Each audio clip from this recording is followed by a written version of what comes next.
ನಮಸ್ಕಾರ. ಹೇಳಿ. ಇಲ್ಲ. ಇಲಿಬಿಲಿ ಅಲ್ಲ, ಇಲಿಬಿಲಿ ಸರಿತೀನಿ ಹೊಡ್ಕೊಂಡು ಬನ್ನಿ ಕೂಡಿ. ಅದಲ್ಲ ಸ್ವಾಮಿ. ಮತ್ತೆ ನಾವಂತ ಹೇಳಿದ್ರೆ ಏನು? ನನ್ನ ಹೆಸರು ಕೇಳಿದ್ರೆ ಇಡೀ ಊರೇ ಕಟ ಕಟ ಕಟ ಕಟ. ಹೌದಾ? ಚಳಿಗ? ಚಳಿ ಇನ್ನೊಂದು ಸ್ವಲ್ಪ ಹೊತ್ತು ಆಯ್ತು. ಚಳಿಗಲ್ಲ ಸ್ವಾಮಿ, ನನ್ನ ಹೆಸರು ಕೇಳಿದ್ರೆ ಹೇಗಂತಾರೆ. ಯಾಕೆ? ಹಾಗೆ ನಾವು ಮಾಡುವಂತ ಉದ್ಯೋಗ ಅಂತ ಏನು ಉದ್ಯೋಗ? ಆಟ, ಮಂತ್ರ, ತಂತ್ರ, ಕುತಂತ್ರ.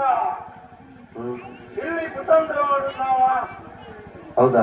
ಅಲ್ಲವೇ ಇಲ್ಲ. ಮತ್ತೆ ನಾವು ಎಲ್ಲವರು ಎದುರಿಗೆ ಕುತಂತ್ರ ಮಾಡುದು. ಕೆಲವರೆಲ್ಲ ಹಿಂದಿನ